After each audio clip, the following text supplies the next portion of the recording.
Brilliant. So thank you. So good afternoon, good evening, and good morning to all of you around the world. A big welcome back to our followers who've joined the CharIN Tuesdays previously, and of course, as always, our newcomers. This is the first of 3 EU-focused virtual CharIN Tuesdays of this year's first half. Indeed, we have just started a new series of triplets. Today's one is titled Facilitating Payments in E-Mobility, Quo Vadis. So what is the session about essentially? It's following the successful negotiations of the Alternative Fuel Infrastructure Regulation and ongoing industry initiatives with a view of facilitating payments for the customer. Questions remain as to where the future lies, including roaming, card payments, plug and charge, the Payment Services Directive, and so on, just to name a few. And we will name a few more, I'm sure. So what can the customer expect? How does industry want to furnish the expectations, and how can government bodies help?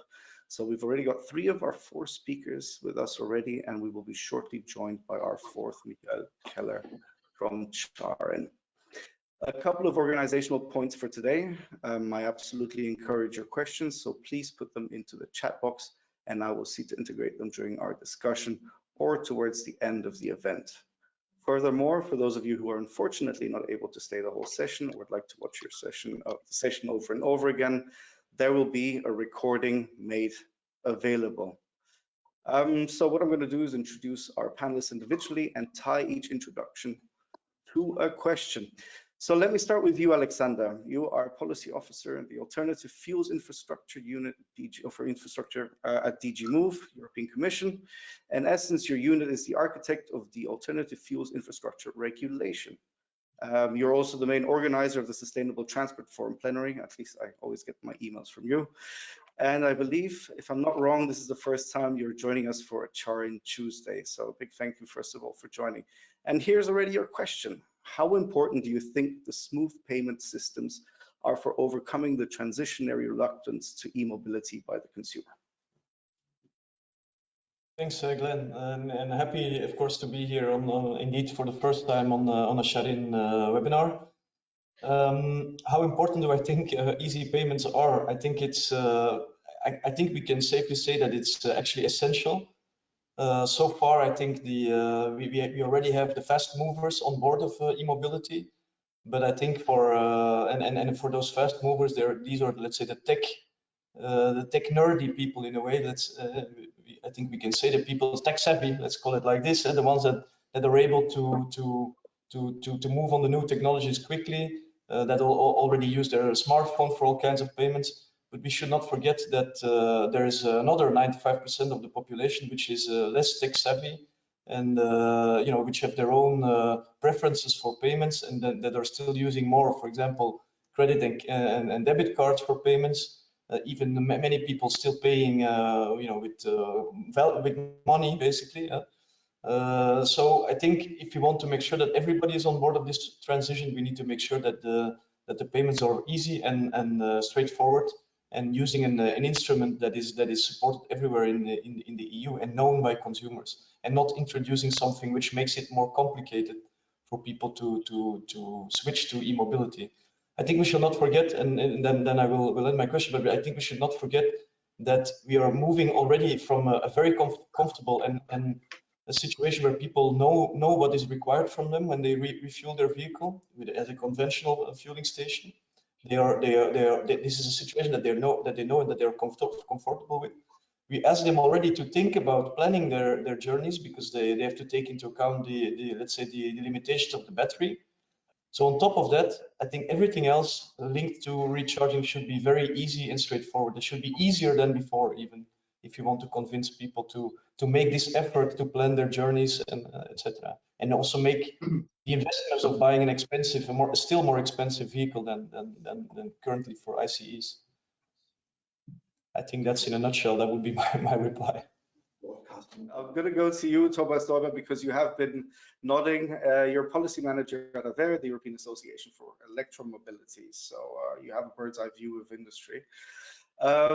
We've had quite a few sessions together, and this time around you have something big to announce, but to keep the audience on their seats, I'll give you the floor at the end to make the announcement. But again, a big thanks for joining today. So I want to ask you the same question. How important do you think the smooth payment systems are necessary to make sure that there is that transition and that overcoming of reluctance to move towards e-mobility? Yeah, thanks, Glenn. Thanks for having me again. Yeah, always difficult to go after such a comprehensive first account from Alexander already. But indeed, as AVERE, we have the bird's eye view state of industry, but also of consumers. We also represent consumer interests via some of our national associations. And for consumers, it's indeed very, very important to know, that they can pay, especially when they, let's say, leave their home area where they might have a subscription, and how they can pay, for example, when they leave that coverage, that subscription, right? My parents, which are not that tech savvy, so many of the early adopters are kind of these techies, but my parents have recently bought an EV, and they were driving with it to Norway actually recently on a road trip, and they were wondering quite heavily, how can we charge there? How can we pay for our charging? With a traditional ICE vehicle, that wouldn't have been a question so far, right? And as Alexander said, we often hear this narrative that refueling, or recharging and refueling have to be the same kind of ease, and that recharging has to be as convenient as refueling, which in many ways, as Alexander has also already said, is kind of a wrong narrative, because it has actually, and it can be easier, but we need to make sure that it is easier and more convenient, and payments are one of the main aspects in making sure that this is the case. So yeah, very important for users. Thank you very much, Thomas. So Jan, let me move to you quickly to get the full circle of introductions, well, close to that. You're a team leader of Europe at NOW GmbH. You're working for the future of emission-free technologies and an integrated energy system. And as a German federally owned company, you take assignments in the area of sustainable mobility and energy supply from so-called top-level federal authorities, just to use the quote on your side. You are implementing coordinating funding programs, but you're also tasked with accompanying strategic stakeholder processes, organizing international collaborations. And so we often also see you in the Sustainable Transport Forum body. So good to see you again, and thank you as well for joining. Let me ask you a more generic question. How do you see the future of payment services evolving? Well, first, thanks for having me. The future of payment services. I mean, yeah, let's hope it gets easier. So I can, of course, only concur with the two other panelists. So the ease of payment, well, I would say there's still a long way to go until we at least reach what the customers know from conventional refueling, so that they know the prices beforehand just by driving by the fueling station, and they can actually compare them a lot easier, and even across products and fuels. And that's something that I guess that's still something where we still have quite a lot of work to do.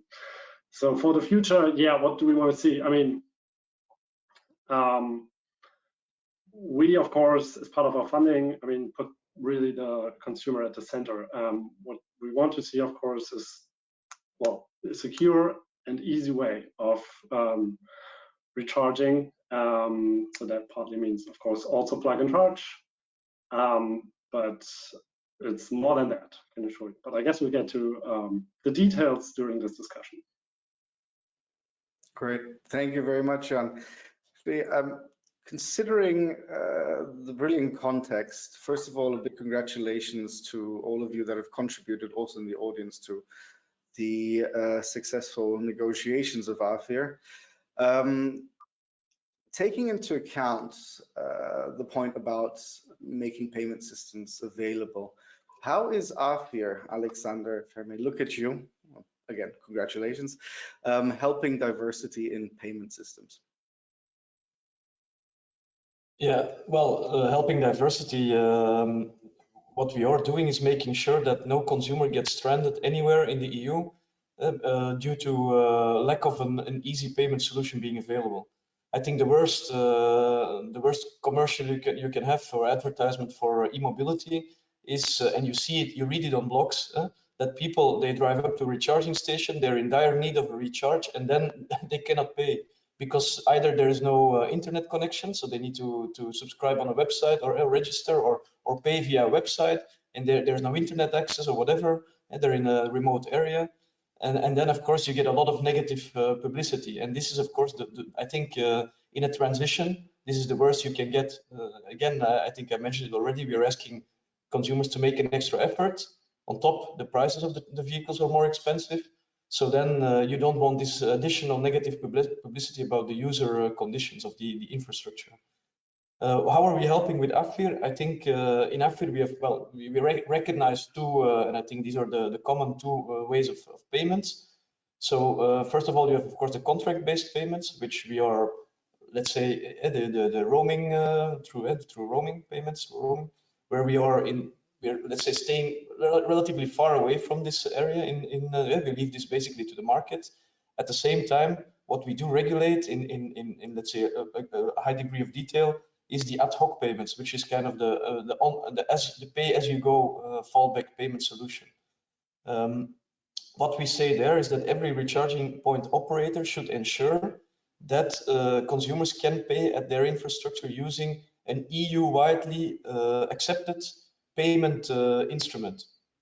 And we don't actually define the payment instrument itself. It's often said that this should be a debit or credit card, but this is nowhere. These words are not used in the regulation actually.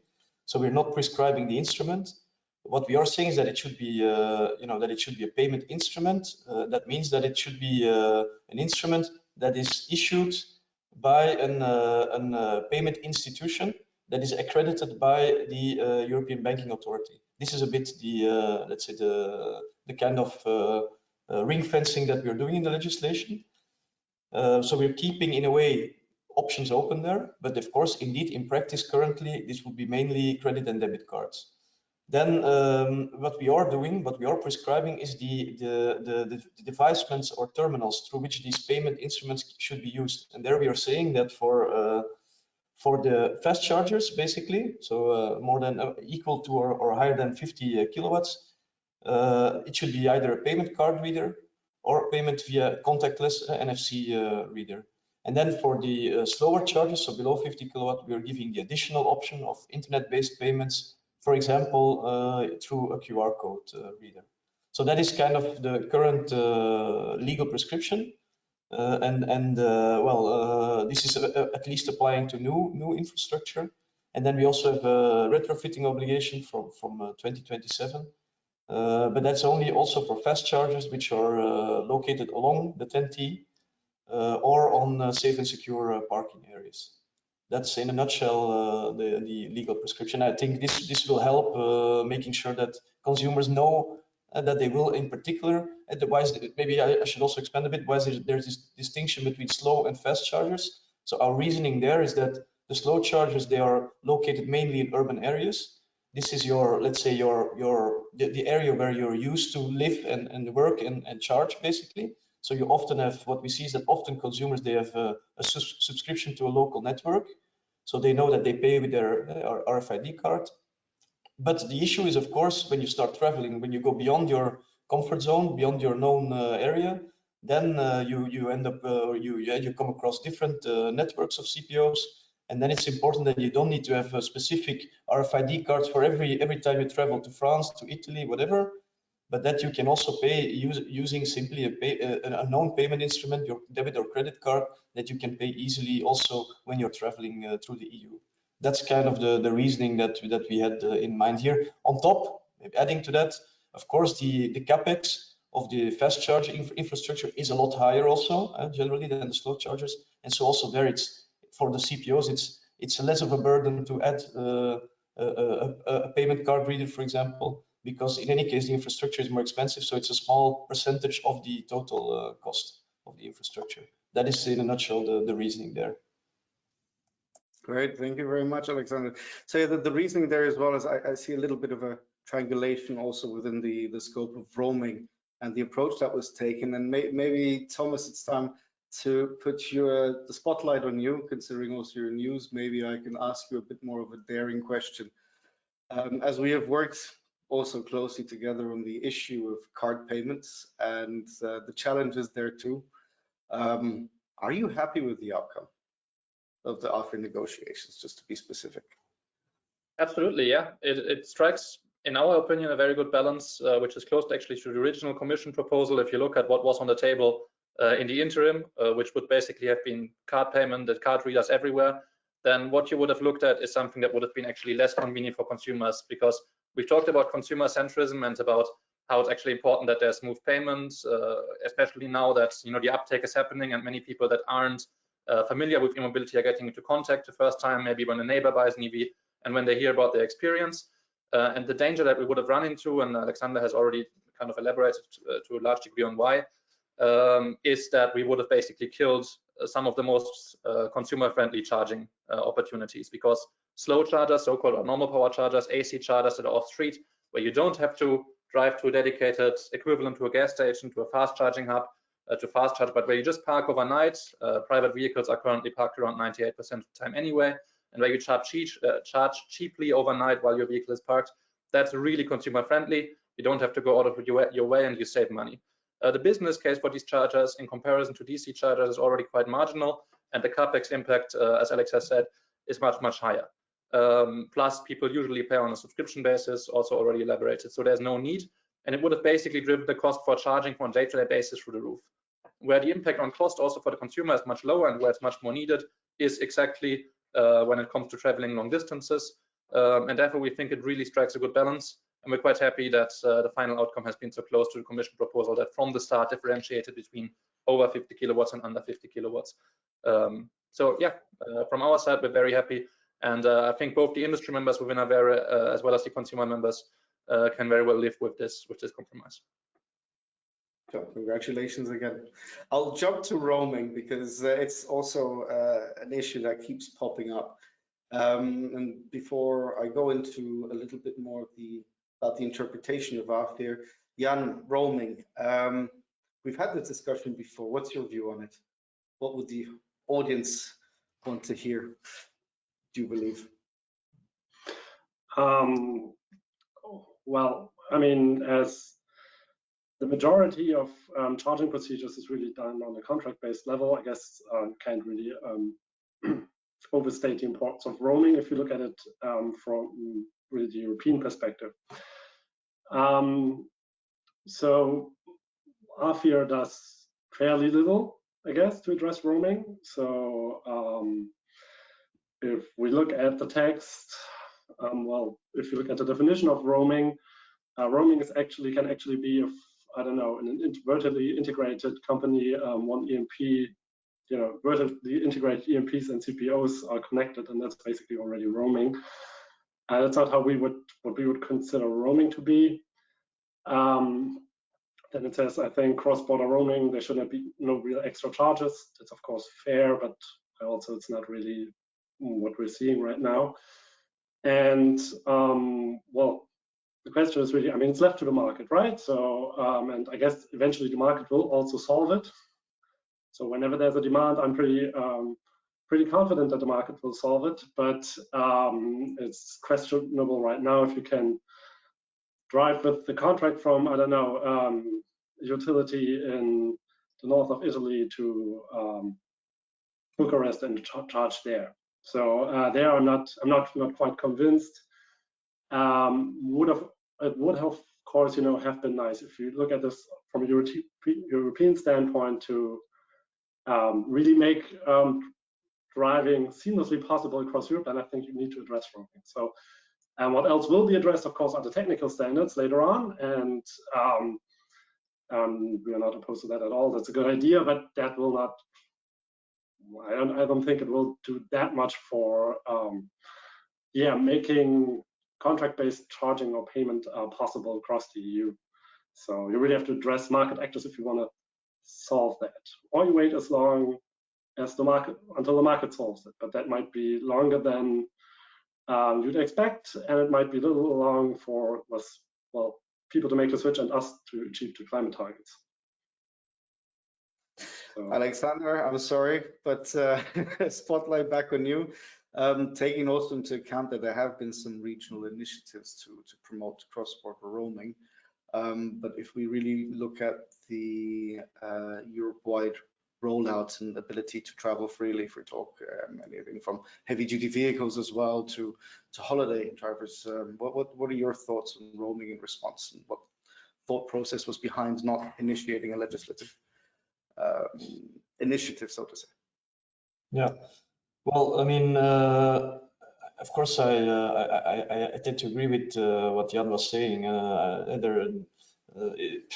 There might be, let's say, we have to see. I mean, it's a bit early, I think, to judge if there is a need to intervene here. If it's really needed to push the industry, we believe that roaming should be consumer driven. So if the consumers they want this, then let's say the industry should also listen to what consumers want, and in principle that's how the market works. If there is a request by consumers, then usually we see that the market is following on that request and making sure that also roaming takes place and is convenient. So these contract-based payments become convenient for consumers, not only in their local municipalities but also when they travel. We already see a number of initiatives going in that direction, and well, we have considered that it was way too early, and we are still in a very nascent emerging market. It is way too early to judge if there are really, let's say, hurdles or issues to roaming that are currently taking place. What we did do, we included actually two articles or provisions in AVERE which do deal with roaming. So the first one is one to protect consumers. That's on the automatic authentication, the plug and charge, which Jan also mentioned already, where we want to protect consumers in the sense that it cannot be that you drive up to a recharging point, you plug the connector, and automatically it connects you to your contract. What we think is that the consumers should always have the choice. So if he sees that actually his contract is expensive in any given place, then at least you have the right to opt out and to pay ad hoc, or to pay using even another contract if he wants to, if he has another card, RFID card with him. And that's, I think, that should be really the basic idea is here, that the market is consumer driven. The consumer needs to have full information, and based on that, he can choose what is most convenient for him in different situations. Then another provision, the second provision which we included, is on the price discrimination.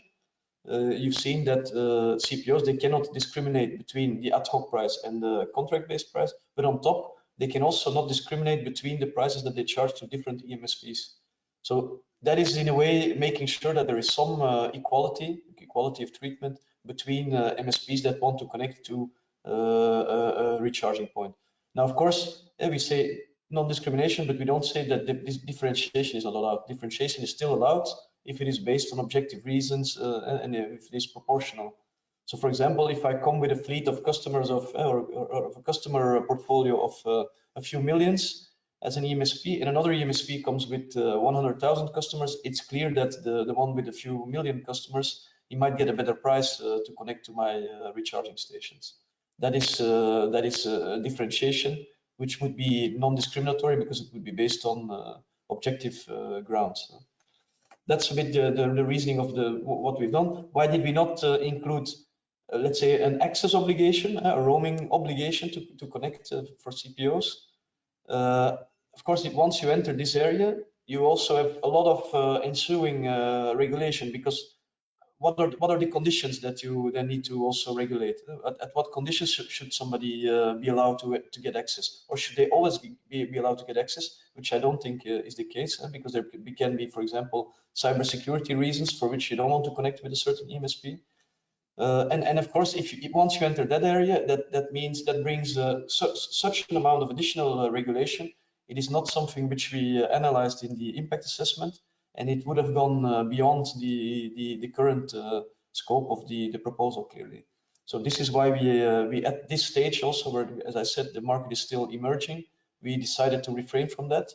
And as you've seen, there is a review clause in the proposal in 2026. So then we will, of course, analyze how the market evolved. You might have noticed actually that our colleagues of DG Competition, they've just finalized a study as well on the e-mobility market. So this is, of course, something which we will gradually monitor in the coming years. There's a lot of interest also, as you see, from competition colleagues. So let's see where we stand in 2026 if additional legislation is needed. Thank you, Alexander. You're absolutely right, and you keep mentioning the point about the fact that we're still in need to further evaluate, and when we have the so to say the reevaluation of the legislation, if it needs to be tweaked, if there need to be additional measures in place, it's absolutely understood. Thomas, maybe a question to you when we're looking at the markets of payments. How do you think industry can help make the right decision? Excuse me, can you repeat the question? If we're looking at the payment markets and looking at the revision of future AVERE, so to say, or the current AVERE, which will soon be approved by Council and Parliament, we cross our fingers. What can industry do to help make a good decision? What can industry do? Well, bring innovative payment solutions to market. Also make sure that a functioning kind of roaming ecosystem emerges, and we don't need the regulatory big club that can be brought out then. So basically what industry can do is make sure that things work on the ground and we don't need strong regulation, or that we can also widen the scope of the regulation and maybe be less prescriptive in terms of payment system. I think one industry talking point that was recurrent in the debate was that new payment methods and instruments might arise in the future, and if these are implemented, then maybe we can move a bit away from these slightly more prescriptive kind of requirements for payment terminals and for payment card readers or contactless readers. So yeah, we think also for the moment that the Commission has actually struck probably the right balance. We have also different voices within the membership, and when it comes, for example, to roaming, there's different very strong arguments. On the one hand, one of consumer convenience, and roaming being clearly one of the more convenient options. Also the fact that for some market entrants, smaller players, it might be good to have this guaranteed access to establish themselves. On the other hand, when you look at the implications, regulatory implications, then it would come with quite far-reaching interference with the freedom to choose their business partners for both CPOs and MSPs, because you would probably need a mandate on both. And so would basically force any CPO to work with any MSP, no matter whether they, for example, fulfill their payment obligations, are cyber secure, etc. And you would run into follow-up problems, for example, with basically then putting a lot of power in the hands of the roaming platforms, which would be de facto oligopoly with need for regulation. There might be a need for regulation down the line, so it's good that the Commission keeps looking at it. But for the moment, indeed, it's good to see how the market develops and what can industry then contribute. Well, it's to develop the market and the payments market further. To make that decision easier for the Commission. Thank you, Thomas. And Michael Keller, you've just joined. Good to see you. You're board member, executive board member of CharIN, so my home turf, so to say. Talking about new forms of payment, and this is also something that you've mentioned, Alexander. I'm going to get you directly into the deep end, Michael. What is the significance of plug and charge for the customer experience and for the payment system's future?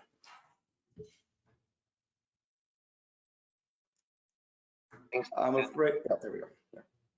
Yeah, thanks Cezanne for introduction, and also for bringing me here into that. So it's a very important thing, I think, for the acceptance of charging, because you hear still a lot of complaints about charging and how it's working and about the different payment methods. But we look in the long-term view, what would be the ideal world, and that's what we are aiming to and what we are working for.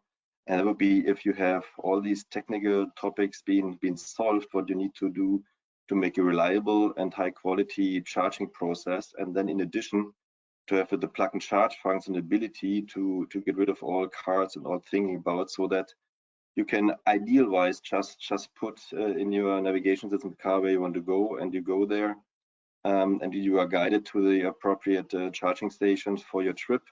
And you just plug in, and with a fast charging, you get just notified from the car or from your app that the car is charged, and that's it. So no card, no selection, no thinking about anything beyond just driving, charging, and that's it. And it's still a way to go, because you still see some topics regarding the technical reliability generally of charging. That's why we also do the plug and charge testing and also the general testing of charging events by organizing the testivals. But also we have then to do still some work to have aligned that every company is able to do the certificate handling in a secure and encrypted way, to have a good, reliable process for this authentication and payment process, which then will work in the background. Thank you, Michael. And Alexander, if I may put the spotlight again on you, plug and charge. You'd mentioned it, as mentioned before as well, and you see a future there. Do you see it being the technology that will overtake everything? That's. I think it's difficult to say. I don't have a crystal ball. It will depend if things work technically, of course. First of all, but indeed, if as I mentioned in the beginning, if this is more convenient and perceived as convenient and easy for consumers, then I think that there's a good chance that this will be the way forward. We see that already. The big US OEM is applying similar technology, and it seems to strike the acceptance by its users. So I think yes, it has a good chance of becoming the dominant technology. At the same time, I also hear from other stakeholders that there would be more ad hoc payments if it would be more convenient. So I think it's a bit, it remains to be seen. I think there will always be a mix between consumers. Michael, judging by your reaction, I'd love to give you the floor to respond to that. Yeah, I'm not sure if really the credit card payment, for example, or general any bank card payment is something which will show up more, because I refer this development to what we have in the mobile phone sector, or general how phone has been used and how it's been paid. I know that in the past we had a fixed, not choosable alternative tariff by one national supplier for picking up the phone and calling someone and pay per minute. Then we had the chance to dial with pre-numbers and to select for a certain call a different supplier with potentially a lower price. And in the meantime, you just choose at home your tariff, which is most suiting your needs and what you have as demand for calling and how many calls you're doing, or whatever additional tariff like with SMS services or whatever you use. And then you make your choice, and for the time of the contract you have, or whatever, if it's even monthly, what you can change the contract, you have a secure, stable payment price. And that's something very convenient. And if that's combined then with plug and charge, I see no doubt that any credit card or other card payment makes any more sense.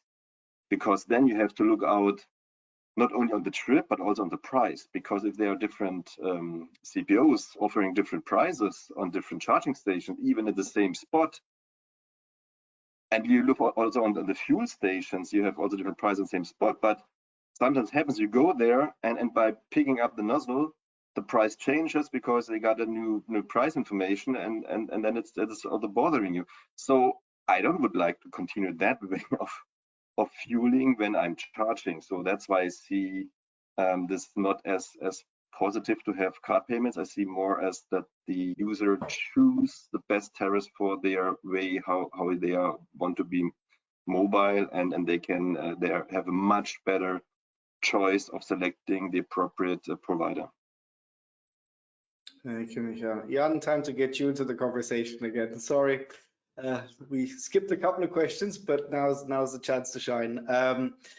Plug and charge, German government, where's the connection? Yeah, I mean, so what can I say? I mean, like, as part of our funding, or the funding that the German government has supplied, usually the technical requirements required you to well, include the standard that's to use equipment that can be easily upgraded to be compliant with ISO 15118, for example. In practical terms, it wasn't always clear what exactly that meant. I mean, plug and charge is something that we are, of course, hoping for, but there are quite a few conditions that have to be met until this becomes a reality. And workable reality that also does not, distort the market or distort it any further. So for the ongoing discussion that we had, I mean, that's one thing I would also really like to point out. I mean, we also think it's a huge step in the right direction, what we have with the AVERE and also with card payments and ad hoc charging. So just let me state that here. So it's really, as Alexander said, it's important that the consumer has the choice, and it's great that this is guaranteed basically by the AVERE.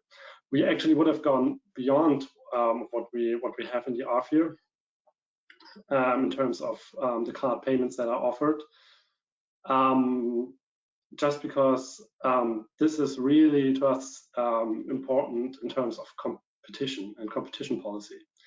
So of all the provisions that describe price discrimination and so on, I mean, this is basically also left to the national competition authorities in the end to enforce that. And it doesn't really go beyond the competition policy that we already have. So also our market observers and market regulators basically said, okay, if you really, I mean, if you really want to counter dominant market positions, what you need is to strengthen ad hoc charging and ease of ad hoc charging. And that is being done by AVERE, and compared to AVERE, it's really a huge step in the right direction. But there's still, a little more way to go. And what we will prescribe, very probably prescribe in our tendering procedures and also in the funding that we give out, will also go beyond the AVERE requirements. That's pretty certain. But yeah, back to your initial question. Plug and charge figures, of course, in all our considerations. It's a convenience feature, but it's very convenient, and these sort of convenience features usually tend to get taken up by the customers, and everything that makes charging more attractive and also more secure. That's also a huge aspect of plug and charge. Is very much welcome, but in terms of market considerations, there's still some things. That we definitely are considering. Thank you, Jan. Before I come to you, Michael, about convenience and complexities in the back end, so to say. Thomas, your thoughts about what Jan had said, considering ad hoc payments?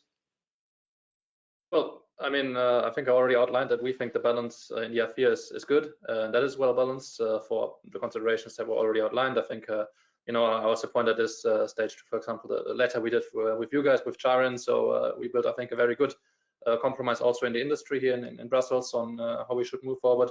When it comes to kind of the future role of plug and charge, yeah, fully agree that anything that is convenient for the users is very welcome. And also fully agree that in the interim, yeah, what we have now with payment cards, especially for the fast chargers and only for the fast chargers, because the business case of slow chargers doesn't allow for the same kind of provisions in our view, is needed because the uptake of e-mobility is happening now, and we have talked about already how certain enabling conditions for plug and charge are not yet in place. Once they are in place, then we might be able to move beyond, the current ad hoc payment provisions.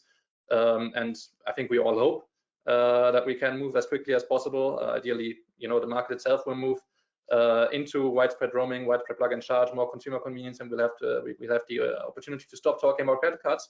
But as long as we don't know, this is a good, let's say, interim solution. And I think no one here can say with certainty.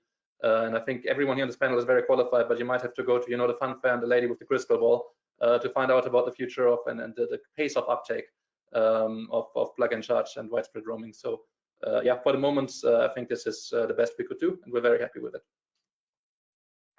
Thank you, Thomas. I give a comment on that, just real quick before you come to your question again. I also see, yeah, it is supporting the people who have not lived with or not have used so much an electric car, and they just try out what to do.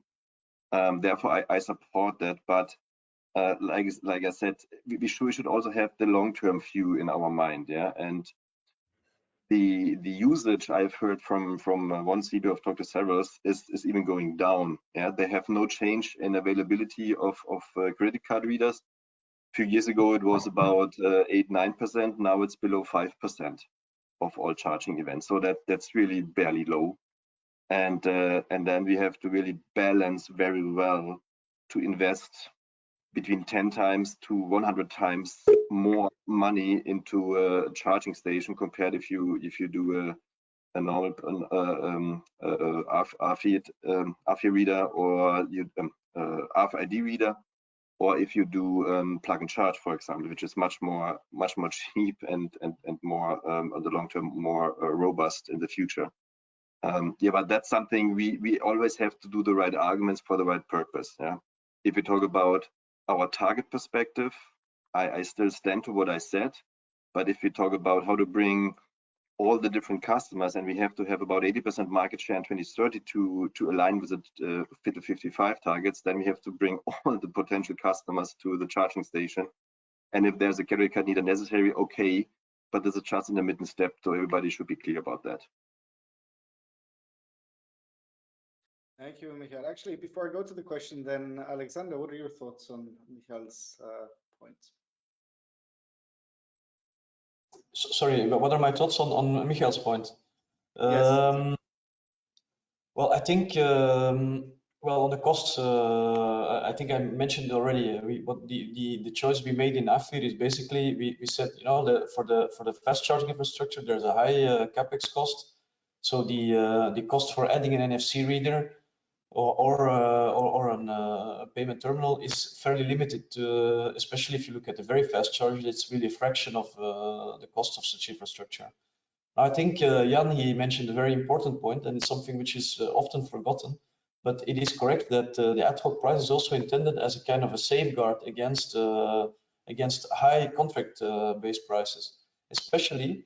And again, coming back to this, you have your usual network which you use. But then you go to a foreign network when you're traveling, or not a foreign network necessarily, even within your own member state. You come on a network where you don't necessarily know the costs, and you get confronted with very high roaming charges. This still happens. This is certainly not an exception. And to protect consumers, at least against that, is once this is known that for certain networks they charge very high roaming costs. At least on those networks you can pay ad hoc. You might get fooled once, but not twice. And then gradually these costs, they will have to come down, because there will be pressure of consumers to either charge ad hoc or force the operators to bring down these roaming costs.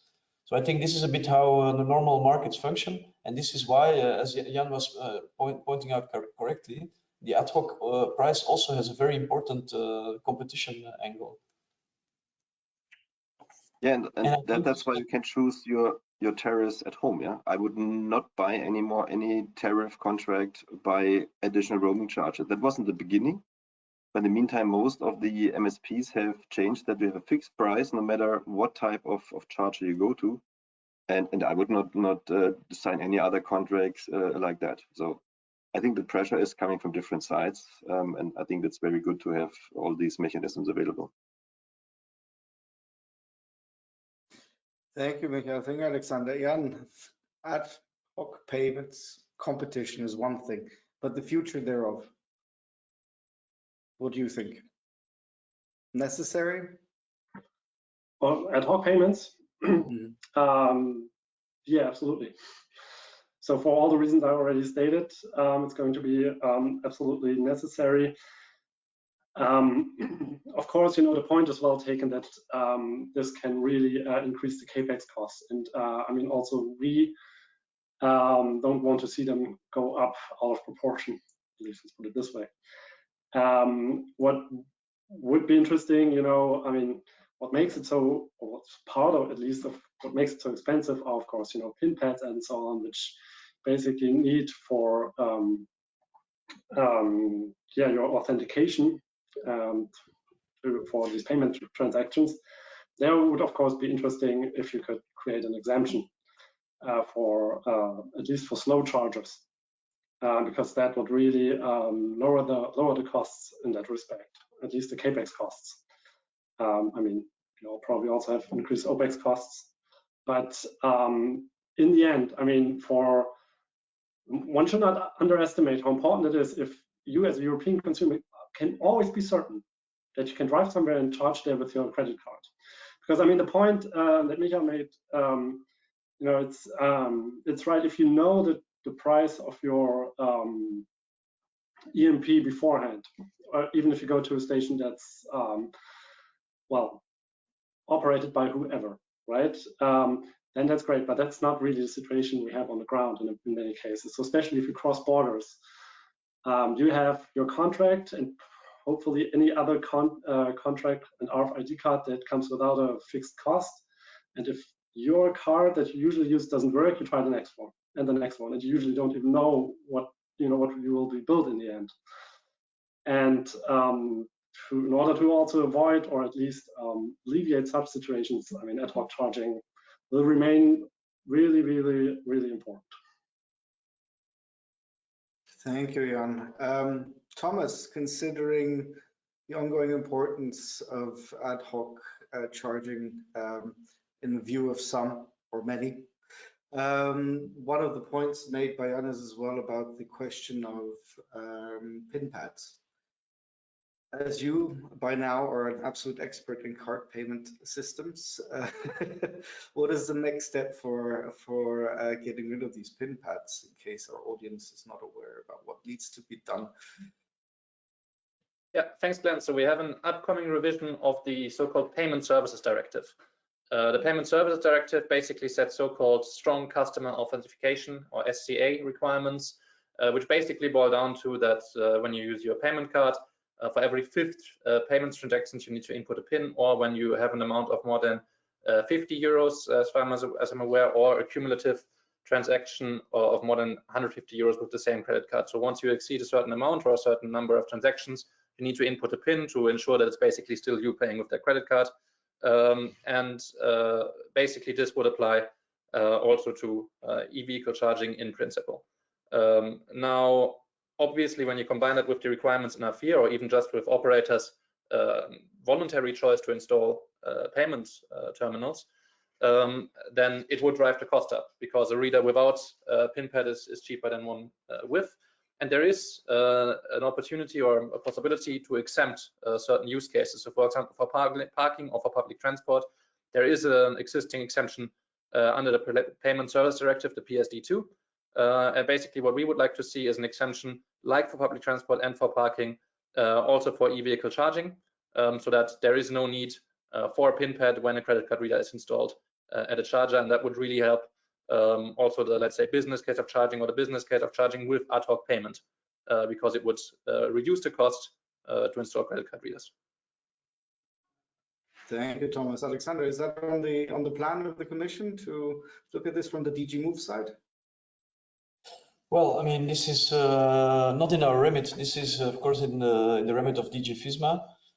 We are, of course, we've had a lot of discussions with them, not only in preparing, of course, AVERE, and they were closely involved, of course, in also the provisions on the payments here, and the ones we've been discussing today. And we are, of course, they are aware of this issue and request by our stakeholders to get rid of this PIN pad requirement. Now, I mean, I understand that this is, I mean, as Thomas was mentioning, this has to do, of course, with reducing fraud. This is the key reason. I understand from my colleagues that there's a number of sectors which are asking for exemptions and different rules, etc. And the impact assessment on the PSD2 revision has indicated that, or the evaluation, sorry, of the PSD2 has indicated that actually these strong consumer authentication rules, they've been very efficient in reducing fraud. So there is a very low appetite to increase the amount of exemptions there, unfortunately.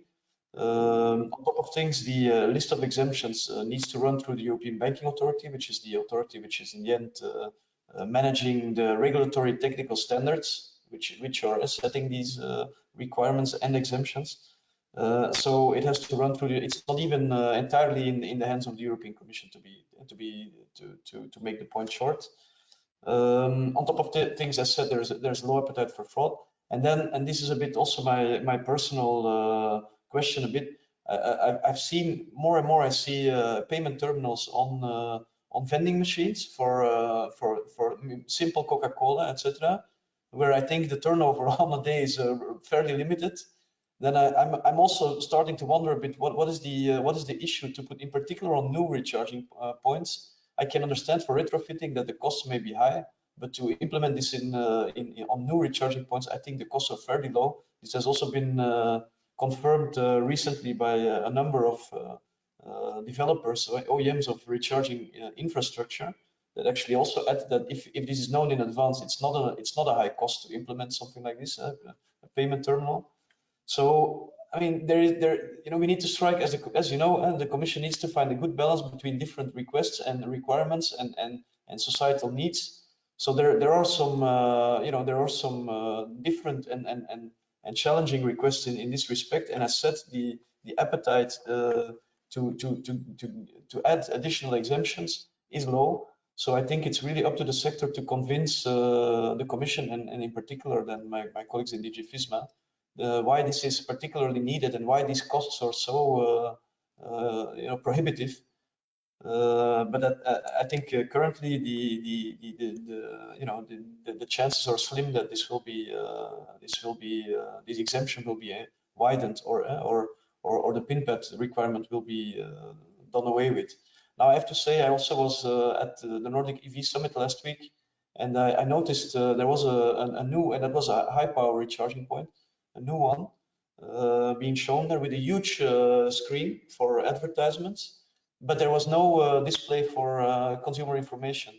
I mean that's of course, if there is money to implement a screen that is bigger than my computer screen, but there is no money to implement a display for to have a digital pin pad, I think there seems to be also an issue there on that side.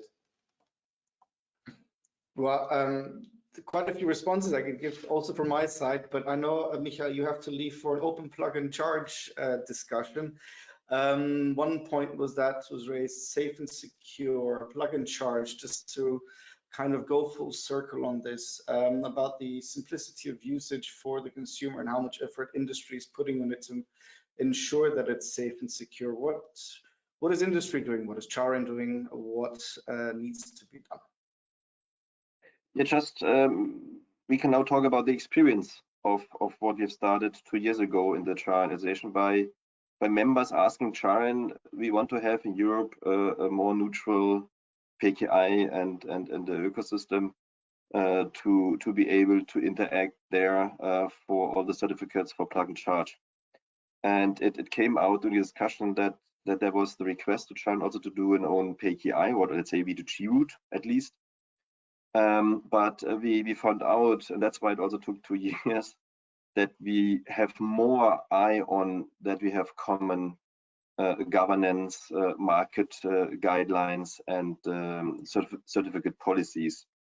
And then that was the main work to do. Yeah? Beside all the technical stuff, we have to install ISO in all the components. We have to build up the backend system with all the different certificate pools, with all the different PKI parts to make this whole PKI work. It is very important to align cross-industry-wise with all different players from CPO, MSP, OEM, and also ecosystem and PKI provider in a way that everyone is agreeing on a same set of rules, guidelines, policies, and governance.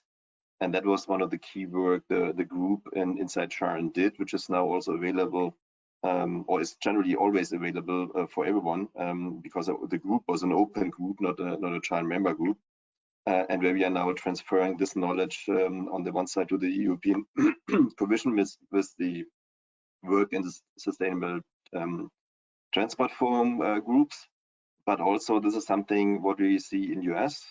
There's a bit later in the process, so they have some strong players there, and also there we see the need, and that's also what CharIN is supporting in the US community by aligning the market rules. But I still have the hope, and that's what the meeting I'm heading now to, is that by also having then, beside all the ISO standard, which must be in the different components and also in the back end, that you also have an API, which is an interface between different modules in the whole ecosystem for plug and charge, and also for let's say general for certificates, which then also can be used after plug and charge or beside plug and charge, also for the grid services like V2G and other things, that this is being done on a open and unified interface. That's also called the API, and that's what we are now working out in CharIN with again an open group open for everyone to support this. Now it's called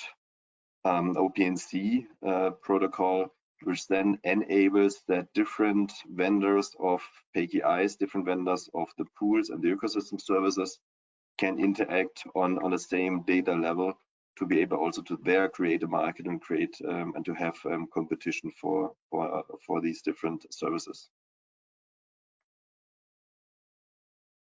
Thank you, Michael. Do you still have 1 minute? Or yeah. 2 minutes? Yes.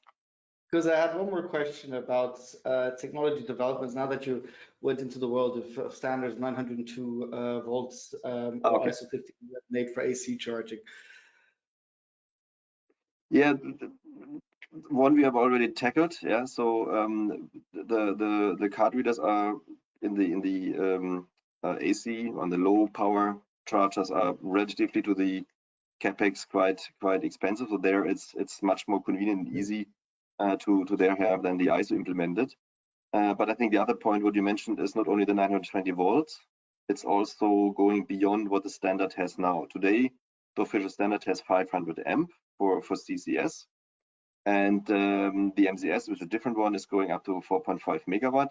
But to focus back on CCS for passenger cars, we already have I think it's an amendment to the existing standard that there can also be for up to 10 minutes 600 amp being used on the CCS, and this is something I think is also very important to have knowledge about that, because the standard is now been changing in a way that you don't have fixed levels, so you have system boundaries where you inside these system boundaries you can still increase the current also beyond 600 amp. I think that's very important, because by the use case on a long-term travel you can reduce the size of your battery by having a high charging power capability, and if that goes even beyond 350 kilowatt, what we see, it goes 400 500 kilowatt could be theoretically possible, not on full duration but on maybe 5 minutes or whatever.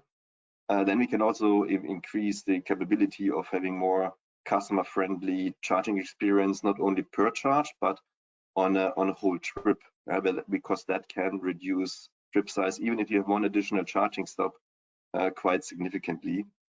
But therefore, we need also to have a clear technology basis, and that's also what you already mentioned, the 920 volt charging voltage range.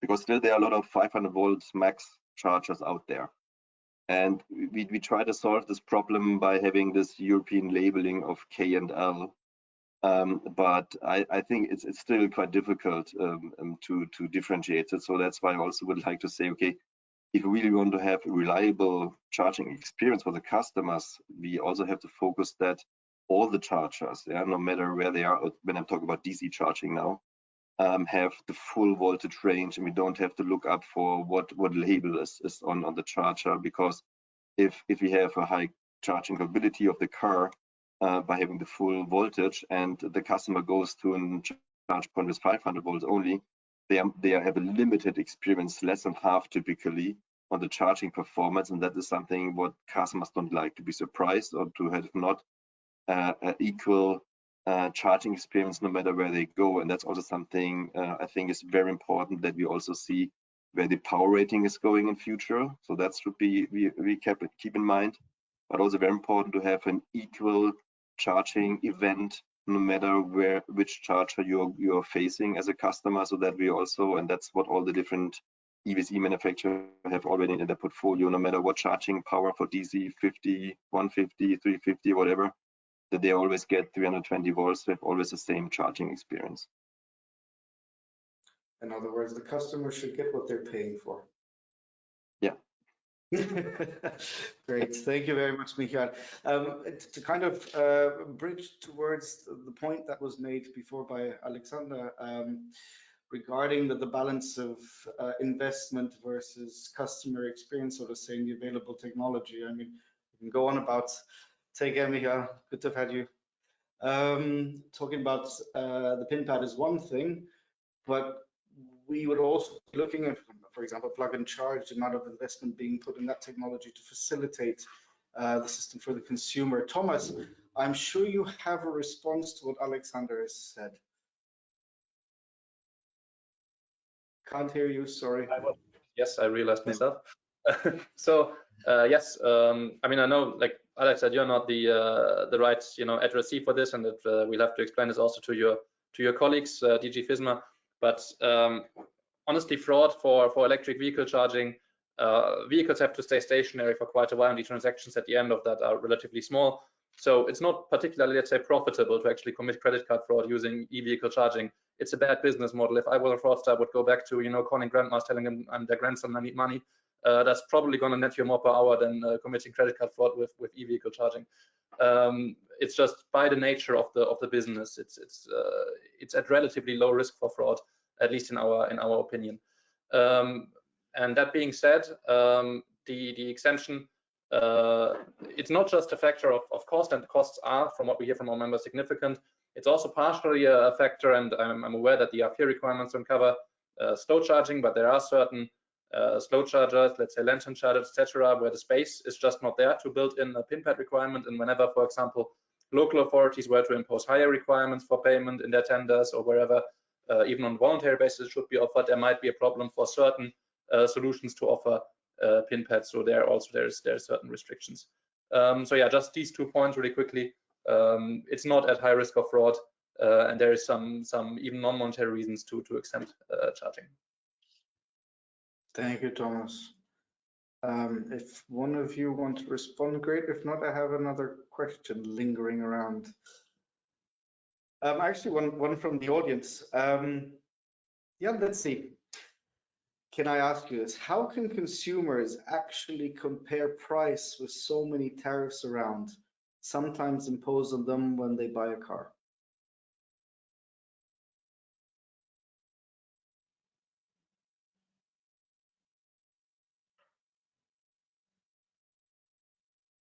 Is the question addressed to Glenn?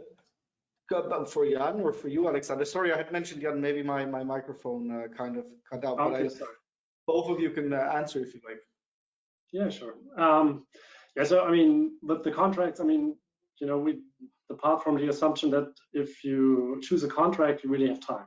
You have time to compare them.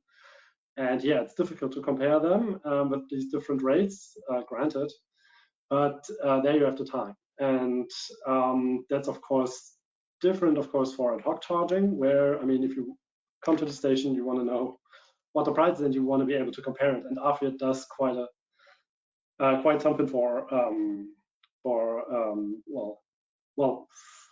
fixing the unit, at least, so at least about equal to or above 50 kilowatts. It's going to be the cost in kilowatt hours, and then perhaps a blocking fee. So a huge step in the right direction, makes comparability easier. Below that, yeah, that gets difficult again, because then you have different units per minute per or per session fees. There, I mean, this is basically impossible to compare. Then the question on well, the contracts and the comparison there, and especially if you already have one in your car, which will become very much an issue if plug and charge really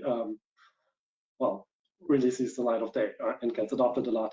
So what we are really looking out for is that you need to be able to change the contract, and that has to be convenient and easy. So of course, I mean, a lot of solutions where you have to type in your EMA ID, and most customers don't even know they have an EMA ID or what it really exactly is. So I mean, I guess you should trust that the market players come up with a solution that makes it as easy as possible. But in cases if this is not the case, I guess the regulators really have to have a hard look at it. But they are, well, granted again, I mean, it's not so easy to compare, but if you choose a contract, you basically have time to compare it, right? It's not ad hoc. You can compare it, it's fine, but you should be able to really easily change the contract in your car And of course, but I know, at least ISO 15818-20 makes sure of that. You should be able to have more than one contract in your car. Thank you, Jan. Maybe to you, Alexander, the same question, but with also the point that we're facing a difference when it comes to contracts in electric mobility because of the vast amount of contracts. When we look at the mobile industry, or when we look at who's furnishing your gas or electricity per se to your home, there are a lot less market players. How do you see that comparison within that context, making it easier for the consumer? Yeah, well, it's a fair question, of course, and I think if you look, for example, at choosing your electricity supplier, it's also not easy to compare all these different offers. So I think it's not the only market where you have this comparability issue. Now, of course, if you talk about comparability and legislation, you often or you quickly get into the area of regulating prices, and that is something which we clearly wanted to abstain from in AVERE. What we have done, and I think this was, let's say, the low-hanging fruit, as Jan mentioned already, and that was, of course, also well, thanks to some input from the European Parliament in particular. We have looked to narrow down, or at least limit the price options for ad hoc charging, and then in particular for fast charging. So, of course, again, this creates, of course, by having a clearer, comparable ad hoc price, this creates also an incentive for the contract-based prices to be, let's say, straightforward for consumers, because if they are not and consumers don't have trust, then they will switch to ad hoc payments. I think this is a bit the whole thinking behind AVERE and this ad hoc price. And I said, Jan mentioned it earlier, it's to have this competition between contract-based and ad hoc payments. And if ad hoc payments are convenient and if they are comparable and transparent, then the other prices, the contract-based prices, they will simply have to follow. Now, there is indeed the particular issue with the pre-installed contract in your vehicle, and we are aware of that. And as you know, in ISO 15118-20, at least the new version, at least there could be more than one contract. I believe it is 5 contracts that could be embedded in your vehicle. So at least, and I think Jan is right, that consumers should have the option, and there is, of course, the general legal contractual freedom principle in all of the European Union, in all of the member states, national systems. So basically, you still have the option to switch contract, and you will have with the -20, you will have the option of also embedding that additional contract in your vehicle. If this is not possible for the time being, then at least you have this opt-out principle in AVERE that you can still there cannot be an automatic authentication of your vehicle. You cannot have this automatic plug and charge with your embedded contract in the vehicle without the option for the consumer to at least say no to that and switch to using, for example, his card or ad hoc payment, as I mentioned earlier as well. Brilliant, Alexander. Thank you very much. Due to our technical difficulties we had at the beginning, we've already run a little bit over time, so my apologies again about that. But if you still give me 1 minute each of your time, I would highly appreciate if you give one takeaway for our audience from each of you. Thomas, can I start with you? One takeaway, I think that the discussion about where future payment systems, for example, are going to go is extremely interesting. And we should continue to have it, and we should continue to follow market developments. But I also think that we have a very strong legislative outcome, and what will now need to be the focus is implementation. Making sure that we get the AVERE targets implemented, that on the ground the payment solutions implemented for the consumers, that we get the relevant outstanding work in place in terms of, for example, standardization, and then looking forward to the next review. But yeah, I think the high level kind of takeaway would be that we're very happy to have the current framework that has been decided in place. A lot of improvements for consumers when it comes to payment, but also when it comes to pricing. Shame that we couldn't discuss that aspect in more detail, because there's also a lot to be explored there, maybe another time. And yeah, let's make sure we implement it. Thank you, Thomas. Jan, may I ask you? Yeah, sure. So overall takeaway, I mean, it's going in the right direction. Absolutely, compared to AVERE is a huge step in the right direction. I would definitely say. I mean, for us nationally, part of our national legislation will pretty much be dismantled, and partly with, well, a little more customer friendly, I would say, provisions that we had in there. But by and large, really a step in the right direction. One more point on, well, the issue of the PSD2 exemptions. I mean, we are generally absolutely for that, and if you really consider this to be, you know, opening charging up for fraud, I'd be a little more worried about people just sticking QR codes, non-dynamic QR codes onto onto charging stations. There I see a lot more potential for fraud, and yeah, but I don't want to end on this note. So I guess over the next years, we will see huge developments that really enhance consumer friendliness. And as regulators and people who deal with funding and tendering out charging infrastructure, we will always try to make sure that, you know, there's the right balance between customer friendliness and well, competition in the market. Thank you, Jan. Alexander, you started the session. Might as well end it with you. Yeah, maybe just briefly. I mean, I fully understand and acknowledge also your comments on the fraud argument. Again, this is not in the remit of DG Move, so I encourage you to bring this forward to our colleagues as well, to convince them.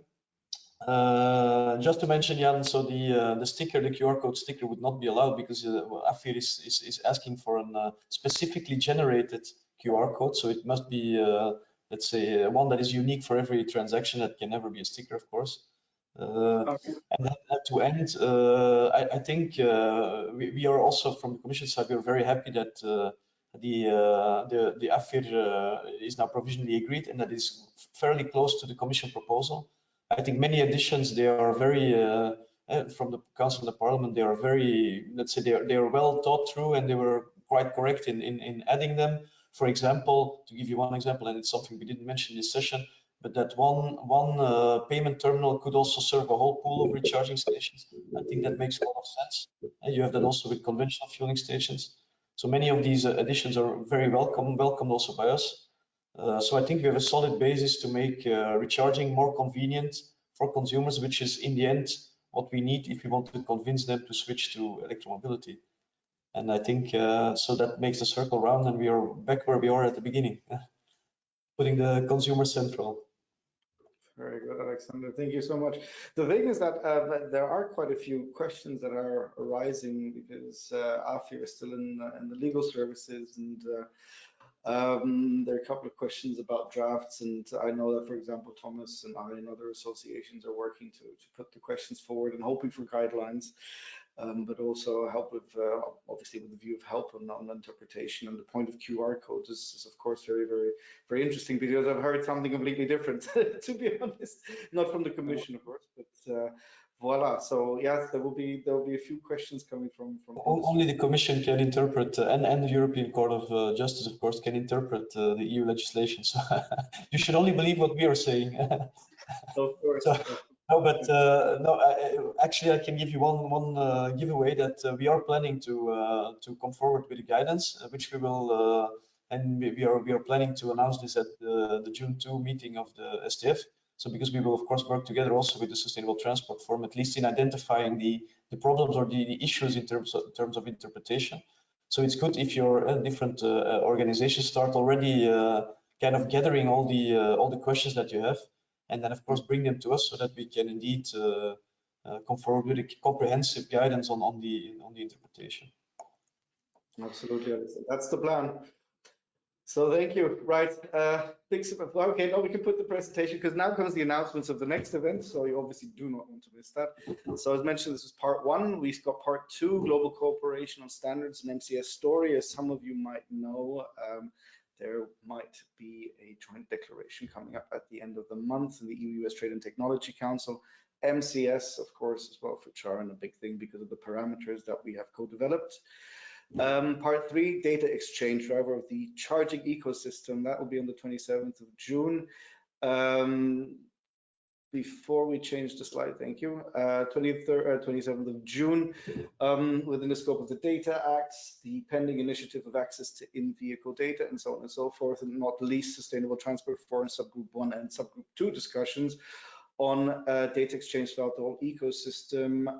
We will be discussing use cases, various use cases which require what data across what channels to be stored where, using what protocols, and so on and so forth. So stay tuned for that. And then we do have a couple of other events. You could change the slide now. There we go. Here's just to show off a little bit how global we are. Sorry. EVIS 2023 in Abu Dhabi from May 29th to 31st. Then we are in Sacramento, EVS 36, big AVERE, and well, obviously with CharIN love being and working together on this. And then the June 14th to 16th Green Tech Festival in Berlin. And then we have a couple of online training sessions, and now it's the time to change the presentation, I think. The Academy training. There is a training session in Sacramento on DC charging systems. So if you are in Sacramento, that would be great. Can I have the next slide? You'll find all of this on the website, by the way, in case. And then we are going to do charging communication training, ISO 15118. We do several of these on an ongoing basis. One's in June 21st to 22nd, and the advanced one is June 28th to 29th. But again, if you don't have the chance to read it all, then you will find it on the website. So thank you very much to all of you for joining. Thanks again as well, in light of the technical issues, that you've been able to stick or stay on board for until we've gone through all the points. Actually, there are quite a few more, but for today, I think we've chewed on enough, so to say. So thanks again, and looking forward to seeing you around, and also to our audience as well. Take care, everyone.